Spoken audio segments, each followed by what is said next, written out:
Okay, I'll start. Welcome to our HR check-in. I'm Victoria Schuler. I'm a Director of Products and Services with the Canadian Agricultural Human Resource Council. And we are a national non-for-profit organization that helps Canadian agriculture with tools, resources, and labor market research for the industry. And yeah, this is our second Agri-HR check-in. The first one was quite successful, so we decided that we will continue on. And as it was suggested by one of the participants, that maybe we will just have a topic we follow and after have a discussion. So we are trying out this format. This meeting is being recorded. If you don't mind, we will put the video on our community of practice and send you the link for the future references if you would like to. And depending on the questions on the discussion, I may stop the recording if there is anything like sensitive. And yeah, so it's a 1 hour long informal discussion, and I'm going to introduce Lindsay in a moment, but if you would like to have any questions, ask any questions or have any comments as we go along, feel free either raising your hand in Zoom or just jumping in a conversation, as it's meant to be informal, sharing ideas, sharing concerns. And we hope it will be meaningful. And in the end, if you have any suggestions about any other future topics for the next months, please let us know. And I'm going to introduce Lindsay now. Lindsay has been, we've known of Lindsay for a long time, and she has been in the HR industry for as long as I've known her. And has a number of agricultural clients, ag background. So I think, Lindsay, if you can just introduce yourself and talk about your background and your experience. Mm-hmm. Sure. Thank you. Okay, background and experience. Yeah. So as you heard, my name's Lindsay. I live in Wawanesa, Manitoba. I don't know if anyone knows where that is. I'm about 40 minutes from Brandon, very rural area. And so our business, Curbridge, was founded in 2020. So I started that sort of amid between two mat leaves, and the whole purpose of that was just supporting human resources. It was entirely just a human resources business.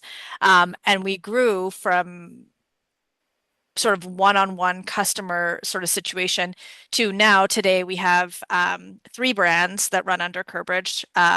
Curbridge is our main one. That's where we do all of our HR consulting. We work with a lot of agriculture, a lot of ag clients, and a variety of other clients across Manitoba, Saskatchewan, primarily, a few throughout other areas. And then our second brand is Director's Desk, which is a human resource platform software for childcare, for the childcare sector. And our third is Standout Staff, which is a digital resume builder. So those three businesses make up our group. So yeah, I've been doing this since 2012 in different forms, working for other people and such. And then in this business now, we have employees across Manitoba. So that's me. That's kind of how I got here. We have a lot of connections in the ag world, which is how we've sort of come to meet, Victoria and I. Yeah. Well, thank you, Lindsay. Yes, and to continue the conversation from the last meeting, we started talking about the performance reviews and formal, informal, annual, and so on. And I thought that it's a great idea to kind of dive into this topic and develop it more. So that's why we are here. We will be talking about the performance reviews and navigating all those conversations. And again, it is an informal conversation. If you have any questions, feel free jumping in. I'm going to just kind of ask Lindsay some questions based on our agenda, and if you have any questions, you are free to interrupt. So Lindsay, maybe if we start just kind of describing the performance reviews, what is it, why is it needed, and how can you do it in general? Mm-hmm. Sure. Since there's so few of us here right now, I think, because I can't see across the There are 18 screen. people. Yeah. 18. So Okay, yeah, and just yeah, not as not many on the everyone. thing. Yeah. Okay, so I just can't see all the bars. Mhm. So I have the chat open too, but I am curious. Oh, sorry. I'm curious. Um, when it comes to performance reviews, how many people, I just want to kind of understand how many people do performance reviews as like a, not just one-off, but habitually have a process for performance reviews. You can even put in the chat or raise your hand because I can also see you. I have one thumbs up. Nice. Someone does them. Two. Great. Oh, great. Okay. We've got a few. We do. Great. Excellent. Okay. Good. That's good to know. Oh, my computer just exploded with thumbs up. So that's great. That means a lot of people are thumbs upping. Great. Good to know because I think sometimes it's helpful for me to understand roughly where an audience is at with a topic like this. People often find performance reviews, you know, time consuming or um, we often hear not just time consuming, but like, what's the point and things like that. So, or we should do them, but we never do. So performance reviews, really what they are is just intermittent conversations with your staff that have a purpose to discuss how their employment is going and where they want it to go. Performance reviews are not disciplinary conversations. They're not times where you write up a big list of stuff over 6 months and then you sit someone down and say all the things that they do wrong. That's a totally different thing, as I'm sure most of you know. Um, performance reviews as an HR tool are to talk about general fit of an employee in a workplace and here's the skills that we see in you and what we see for your future and what do you see for your future. Sometimes these are called stay interviews. Has anyone ever called them stay interviews or done a stay interview? Basically, that's the question is like, so what has to happen for you to stay here to an employee who you love? Or what sort of things could change that would help make you stay here? Yeah, I have a good example of stay interviews, like from one of our consultants, and they usually ask the questions, what would you like me to stop doing, continue doing, and start doing to make you like stay with us? Yes, Yeah, the stop, start, continue is great. mhm. Yeah, that's another good tool. Yeah, yeah, So, great. Mhm. yeah, go ahead. Go ahead. Yeah, so like just kind of in terms of the like performance reviews, like what approach would work best, like those annual performance reviews or regular check-ins if we talk about agriculture? So I saw this question on the list and I was like, huh, this is interesting. This is like to me, this question is like you saying like, so what's better, pizza or fried chicken for the farming? Like I don't know, what do your employees like better, or how does your business operate? So it's a very general question. I can tell you from experience from the majority of when I say farms, I mean like producer farms that we work with. We also work with agribusiness, but they are a little different. So I'm kind of talking about two different things here. When I talk about the producers, typically what they like better and what has historically worked better is more casual check-ins in a sort of a more consistent basis. I love and see the most value in an annual bigger discussion where we get to talk about those kind of stay questions and what do you want from your career and how can I help you get it? Those are the questions I want asked about once a year, but I still want you to do little check-ins casually in the sort of around the quarterly sort of cadence. Agribusiness or more like less of the farm structure. Those I don't think that we need to change reinvent the wheel all that much. I think check-ins are good at quarterly at most. Please don't do monthly check-ins. I mean, okay, I shouldn't say that. Do them if they work for you, but I find anyone who attempts to do monthly check-ins just doesn't actually ever get to them and then tells the employees they're going to get a monthly check-in and they never actually get a monthly check-in. They get a quarterly or a once annually check-in. So just make sure whatever pattern you choose, make sure you actually can execute on it, I think is the best answer to that question. Yeah, perfect. Thank you. And if we talk about annual performance reviews for agriculture and the production cycle, when would be the best time to do those? Okay, another good question, twofold that I've had this discussion many times with producers, and the the answer typically ends up being right after harvest is a good time because, and some people disagree with this, but I'll tell you the general philosophy behind this. They've just gone through the most stressful period where the most problems happened and the most frustrating and annoying things happened, and you're going to get a much more honest and clear review of how is it when it's the most stressful. If you want to hear the kind of like roses and rainbows version of that, do it before harvest when everyone's in a great mood and we haven't had all the hardest times happen yet. Then you're not going to get as honest and as productive information as you will post harvest. Yeah, that's a great, yeah. And so if a manager, farm owner, employer is doing the performance reviews, like where would they start if they have never done that like formally? Like what are the first steps? Like how to approach it? hmm I think the very first step is to get a set of questions written down somewhere. I don't think it's realistic for me to suggest that, and maybe it is in some cases, but it's not always realistic to suggest that you sit down in an office environment where you have a closed door and you sit across the table from someone and have this conversation. You can, what people see often get wrong about performance reviews is that they think it has to be done in a very formal environment because, especially, we use the word formal. You can be driving in a truck with someone and ask them the kinds of questions that you ask in a touch base. Or you can be, I don't know, anywhere anywhere that works, anywhere that you have time, anywhere that you've got someone. And in fact, sometimes driving is the best because then they're not looking at you. And they often talk better in that less pressured, Yeah. like you're staring me in the Mhm. eyes situation.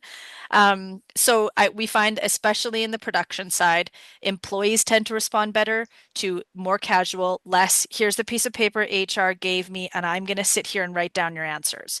Your check-ins can be 5 questions you like to ask people, put them on your phone. I don't care anywhere. And then you can just sort of have a conversation about those questions without it being like you're in the therapist's office and you see someone, Mhm. writing down all your answers. Okay. Mhm. So that's for the production side. So sorry, I'm getting way off. This happens. I get way down a tangent. I would say start with your list of a few questions that are really impactful that you want to know. Have those sort of ready and available for conversation. And that's where I would start. This is like bite-sized pieces. Then you get a bigger sort of template for your annual review. People often ask questions like, should I tie my wages to that review? Mhm. And if yes, then how do you change wages and what are the wage scales? And then we start to go down a whole nother kind of alleyway. Um, Generally speaking, I want people to start with that more casual check-in, get your employees comfortable and used to talking like that. This is part of what we're going to start implementing. And then you add the more, in quotes, very light formal version. Yeah, that's a great advice. So kind of start with small ones, and in the end of the harvest, like have like more of a formal one. Get everyone accustomed. Those questions. Can you give us an example of those questions? Like a couple of Sure. your go-to questions? Yeah. Yeah. So you can do something as simple as you mentioned, stop, start, continue. What can we start doing and stop doing and continue doing to make this a great workplace? Very simple. And people respond well to that one too, because when you say, what can we stop doing? The answer might be something you're doing. You as a leader or a boss or whoever wherever your position is in the farm or in the organization. Um, but it's a lot easier to say to someone, stop doing XYZ than if you say, well, give me feedback on me. How am I doing? That feels much more personal. So I do like the stop, start, continue. I like questions like since we last spoke, what ha sorry, this is that you're asking the employee this. Since we last spoke, what's gone really well for you? Or since we last spoke, what's been really hard for you? I like to know what those things are. Generally, we know them. I like the employees to say them in their own words. Um, and then, yeah, what can we do to make this workplace better? I love that question. I love that question. Or what can we do to get out of your way? Those are easy to ask. Yeah, yeah, no, that's great. So with those regular check-ins, so you have those like answers, you kind of have those conversations. It's at what point you can start formalizing it? Like at the annual, will you be like writing down the answers? Like what was the way like would you would recommend to do it in agriculture? if there are HR people on this call, they're not going to like this answer, but I personally,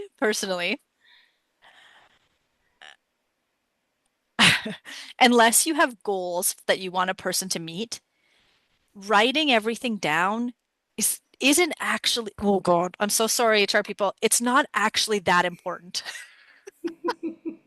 I'm going to lose my license. People say that what happens with, and I've heard this 1,000 times, what's the point? We write everything down, it goes in a drawer somewhere, and next year I just dig out that same old template and I ask the same questions again. And we didn't actually do anything, we didn't make any movement. So please be intentional about this, what you write down and what you put on paper, because you can have the conversation with employees, what's going well, etc. When they say something to you like, here's what I'd really love to change. So and so is really hard for me to report to, and there's not enough policies in this workplace. I never know what's going on. Something like that can be written down as a goal. We have like a goal, and we're like, this is something we're going to work on, and we're actually going to check on this because I hear what you're saying and I want to follow up on this. But you don't need to sit there prescriptively and write down everything the person says. That's what I mean by you don't That's always need to great. write. Yeah, that's a good non-HR advice from an HR. Yes. Yeah, we have a comment from Shelley here that we Yes. have our core values, which aren't rocket science, things like respect, positive attitude, teamwork. We love asking employees to rate how they think they're doing when it comes to sharing in our core values. Like, perfect. It's a great way to find areas where they can maybe improve or cheer them on where they are doing really well. Yeah. That's Yeah. great. Yeah. Awesome. I love that. So if we dive into those conversations, and very often it's like providing constructive feedback, setting like clear expectations, future goals, or like just recognizing and saying thank you. Do you have Yes. any like tips or suggestions in these three types conversations? Yes, I do. This is usually where I whip out a whiteboard, and I don't have one. So, um, the first part of your question is constructive conversations, right? Mhm. So, I'm going to put these things in three buckets, like you mentioned, constructive conversations or tough conversations being the first one, um, totally separate from performance reviews, right? We do those as soon as possible, as quickly as possible to the incident that happened, as quickly as you can get around to having that conversation entirely separate from performance reviews, unless you need to, unless it's an ongoing problem you need to bring up later, you need to talk to someone right away. Constructive conversations are truly just problem solving. And I think the worst thing you can do with a constructive conversation or a tough conversation is to avoid it and ignore it. I know we've all done that. We've all avoided, even if it's not at work, someone in your world you could have a tough conversation with that you're ignoring and avoiding because it's challenging. But ultimately, it's a problem-solving venture. So I think when you're approaching a tough conversation, approaching with questions and discovering the actual situation from that person's eyes is the best way to go about it. This is kind of my rule of thumb. You have to ask questions before you can do any action, disciplinary or otherwise. So always going into the situation with this line is a good one if you want to write it down. XYZ was brought to my attention, or I noticed XYZ. Can you tell me what happened? Even if you think you know because someone came and complained to you about something, or John always does this, or I noticed that the garbages weren't out and the blah, blah, blah. I don't, whatever the situation is, always start with an opening question like that because the person will talk, and there's nothing more embarrassing than going in and saying, it happened again, John. Talk to you about this. And then he goes, what? And tells you his version of events. So you have to start with an opening question, and it makes the tough conversation so much easier because then when you hear him say everything, it's a lot easier to say, okay, John, you just told me, and I just heard you say this and this happened. We know that's against policy, and it's so much easier to speak back to someone who's talked to you first. And what often happens, and it does happen in the ag industry quite a bit, I think, is a little bit of a slow burn. Something's annoying, annoying, annoying, and then there's a bit of an explosion. And then we have to try and come back from our explosion, like smash a plate on the ground and glue it back together, right? Like it works. It works. That employee's still working. It's working. But we have lost some of our like smoothness of our relationship, right? So what we try, and when we coach a lot of, specifically producers and like farm owners, what we try to constantly coach and talk to them about is just go right up and say, hey, what happened here? Hey, what happened here? You can be mad later, but at least get the information from them first. So you know that your reaction is warranted. If you're going to have one, at least you heard the true story first. Does that help anyone? Does that make some sense? I know it's a hard practice to get into, and it's often a lot easier to just go home and complain than to go and dig in and find out what's going on. Um, but if something's bothering you, ask some questions. That's just how the simplest way I can explain it. Yeah, no, that's great. And I always recommend also, if you feel like you're not able to handle this conversation, like have a coffee, have a lunch, like don't do it straight away when you feel like you're about to explode, right? We don't want that to happen either. Yeah. Yeah, we like, if you would like to comment or have any questions, feel free like putting them in chat or jumping in. But what about now? Like we move to the clear expectations.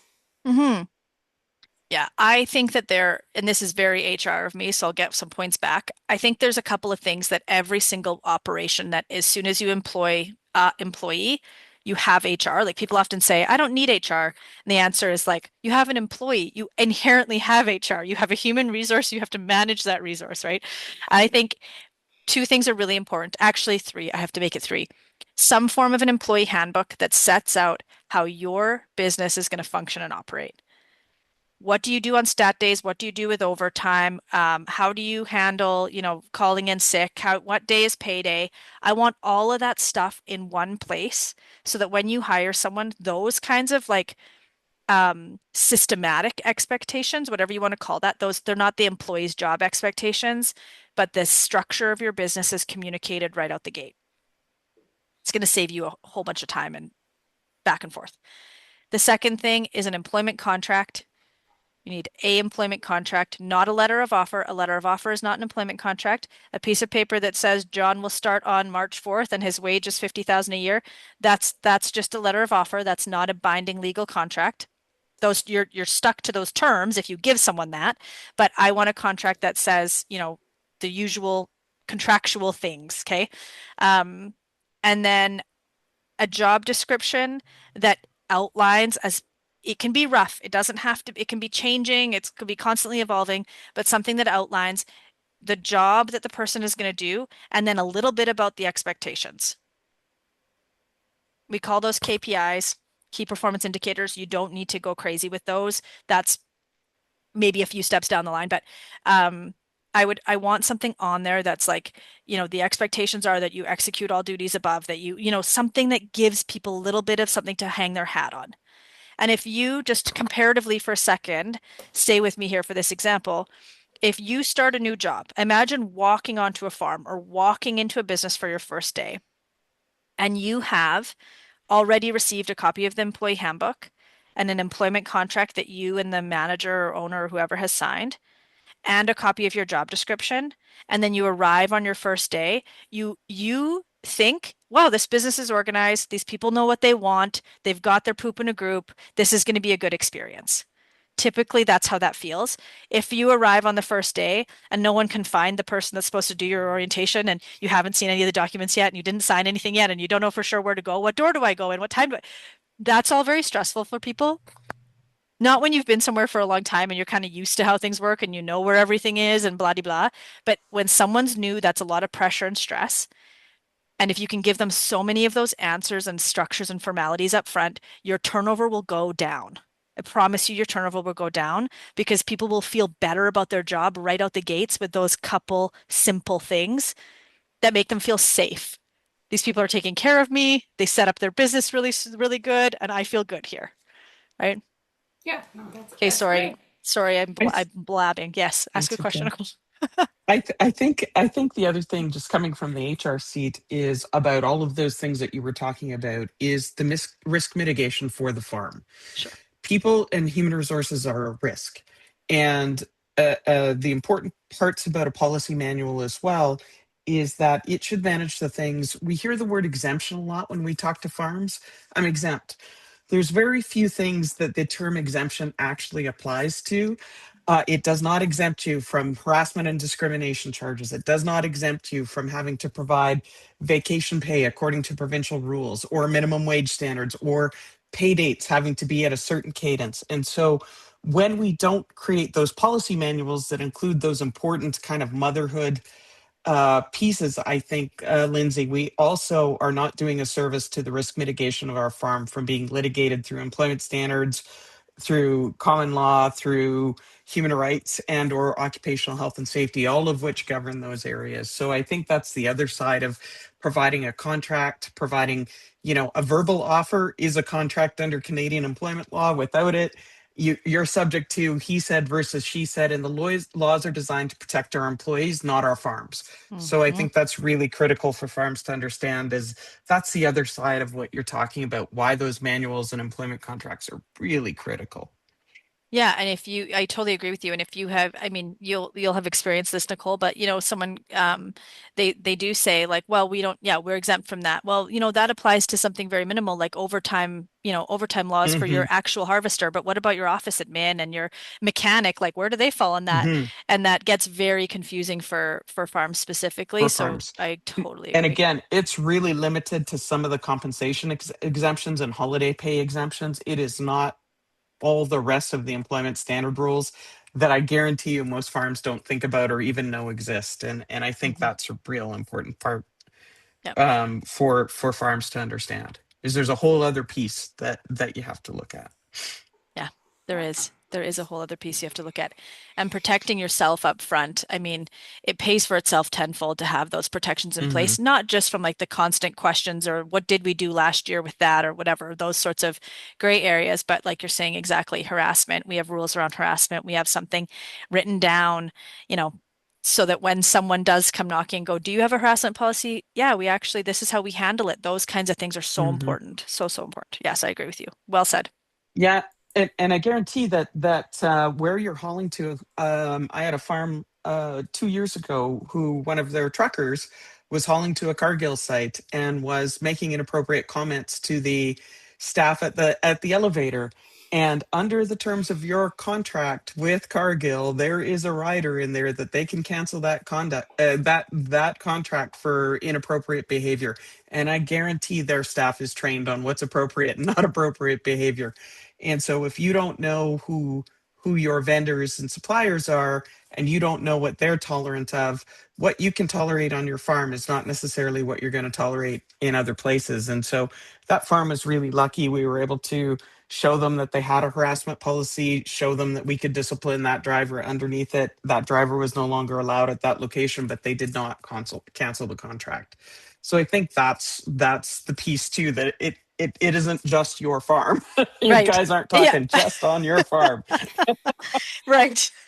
They're going to interact with others. Exactly. Yeah. Yeah.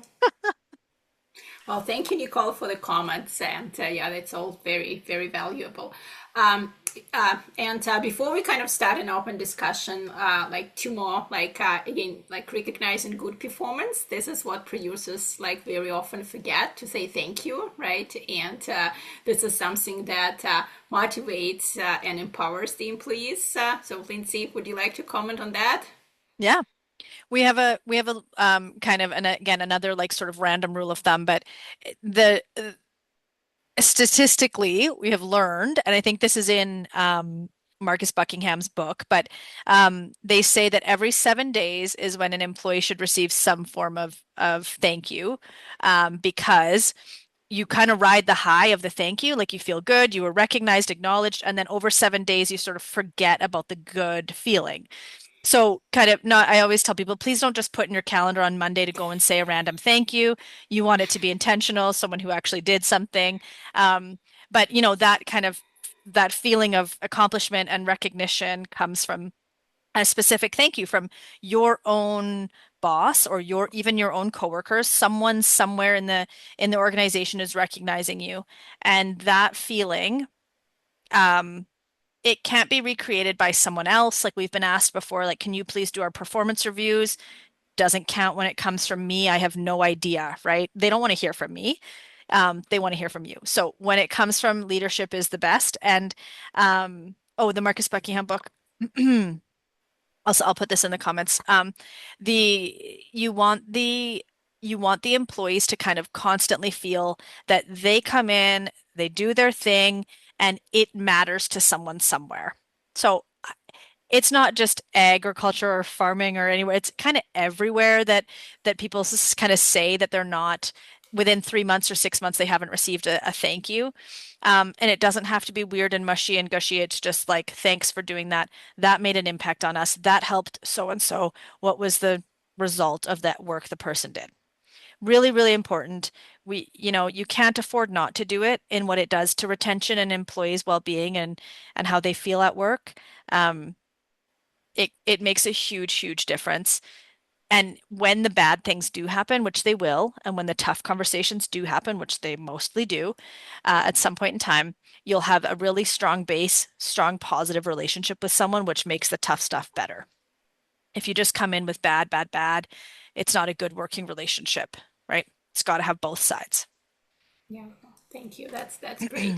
And a very last question, like about those performance conversations that like involve family members, friends, long-term employees that are friends. What is the best way to tackle them so that you can still be invited for Thanksgiving supper, or like you can still be remain a friend, right? Yeah, the family one is tough, and I know that this is the dynamic in a lot of farm and agriculture situations.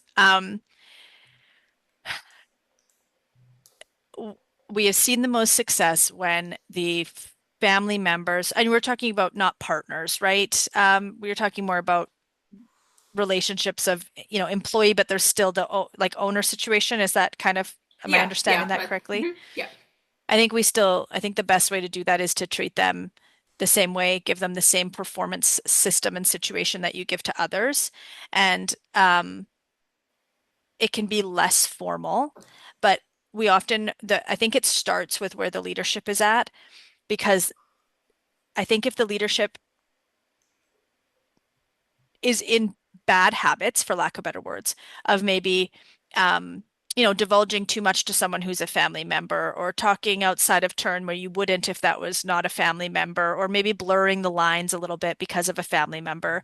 Um, it's often better to set some more healthy boundaries from the start. How is this relationship going to go? This is what I'm trying to achieve. This is your role in our purpose and what we're trying to do here together. And from the beginning, clear expectations are a lot better than trying to backtrack on it.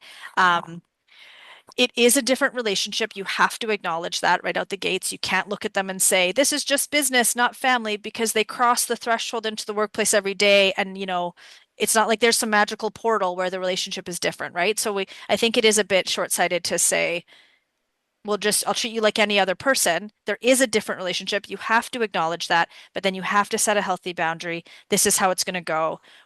We are family, but if an issue comes up, I am going to bring it to your attention. We are going to have a productive conversation about it.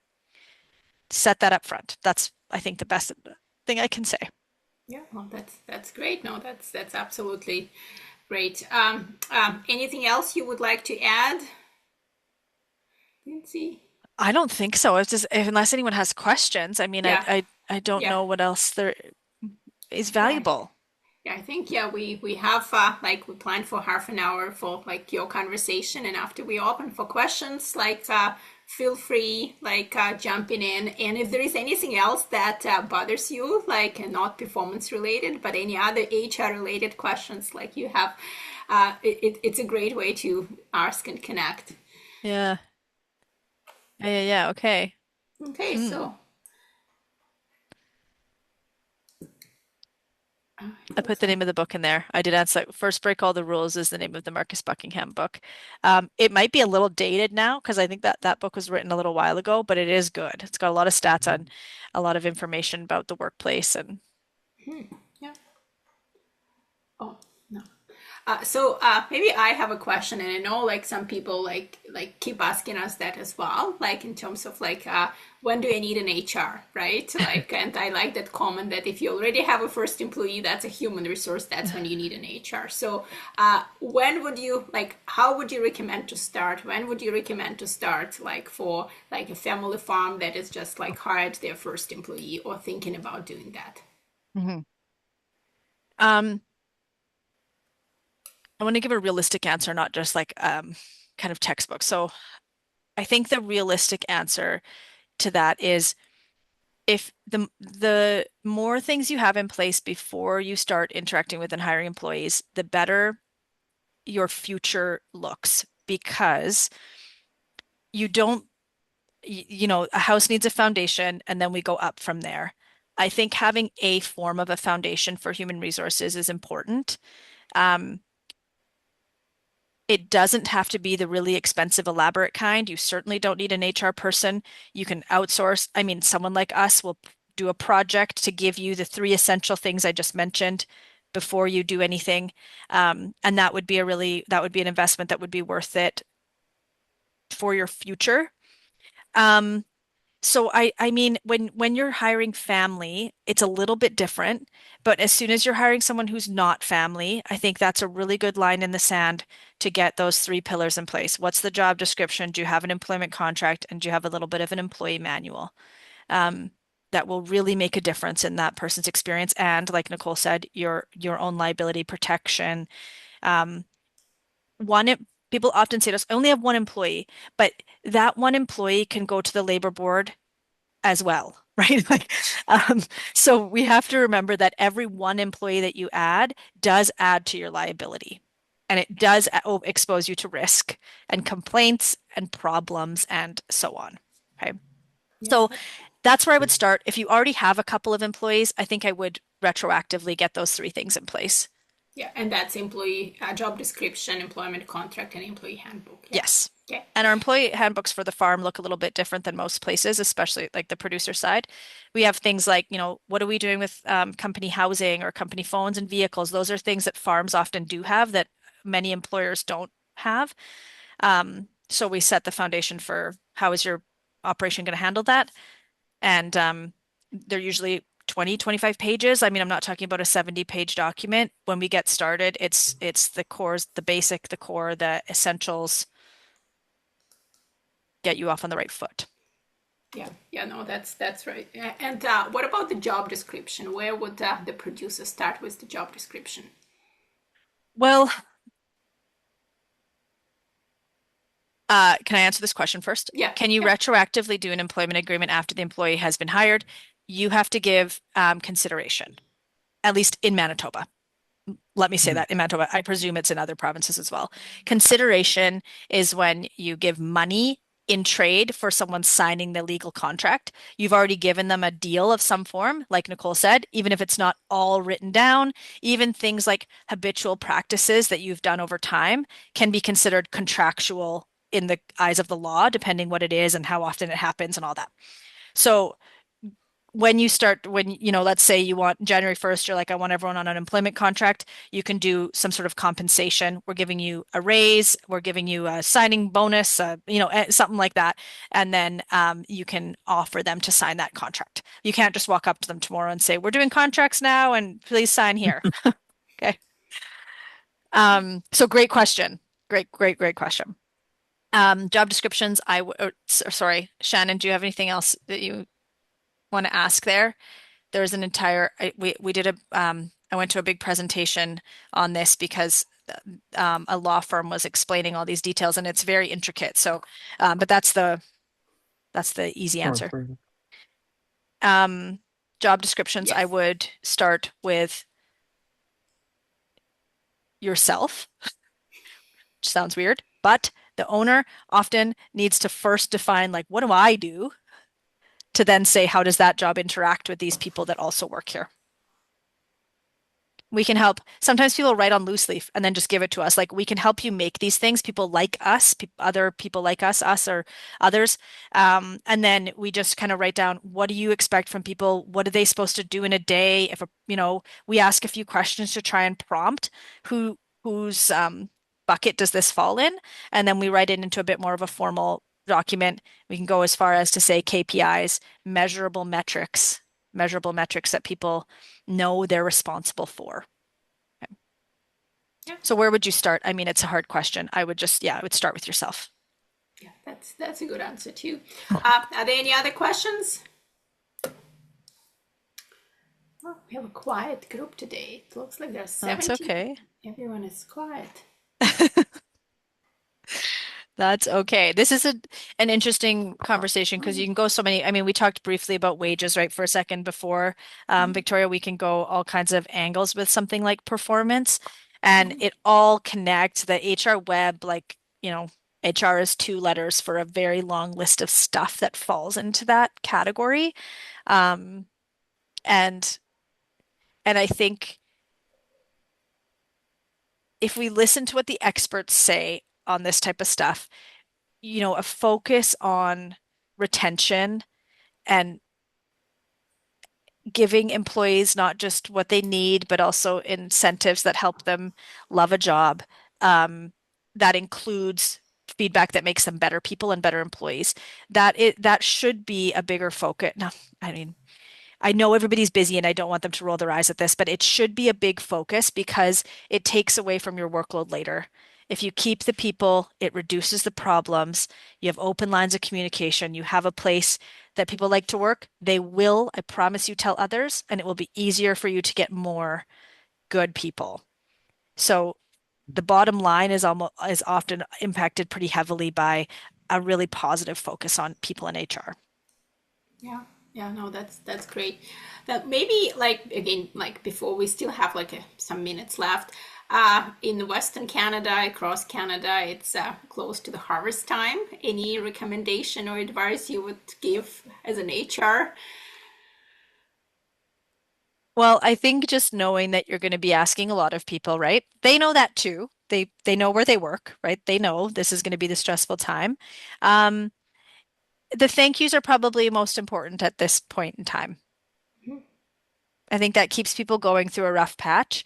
I wouldn't throw any expectations on you to do anything extra. I know often there's meals in the field and there's little perks that come along with this type of stuff, which is fabulous, and keep doing those kinds of things. But right now isn't about introducing new things or trying to make big leaps. Farms always call us in November. I would expect that if you're looking for HR help, no one's calling me in the next 8 to 10 weeks. But don't try and do anything new. Don't try and do anything crazy. Just thank yous, appreciation, and those And a, people are there getting that crop off the field, and that matters a lot. So make sure they know it. and a performance review after, right? Yeah. And then we'll talk performance reviews. Yes. Yes. Yeah. Yeah. Great. Okay. Think, yeah, if there are any other questions, if there are any suggestions on future topics for discussions, like you can like put them in chat.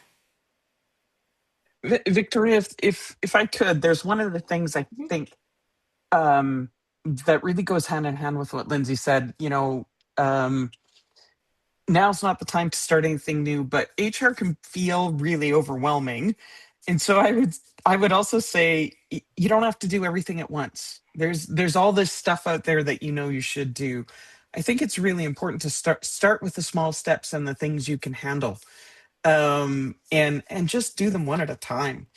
And don't try and eat the elephant all at once. It's one bite at a time. So I think that's really important, whether it's writing a contract or getting some advice on getting a good employment agreement, whether it's writing a critical policy because this actually happened on our farm and it matters to us, or whether it's having that conversation just starting rather than like Lindsay said, trying to write it all down and be super formal. Just have the conversations one at a time, really, makes HR a lot more manageable. It's how we do our job anyways, is one at a time. Lindsay, we don't do everything all at once. So I think that's important. That's great. Yeah, and it makes you feel better too, right? I can't do Yeah. it all in a day. Yeah, it's For pretty much anything in There's, life, right? One at a time, yeah. one at a time. One at a time, one at a time. yes. Well, that's great.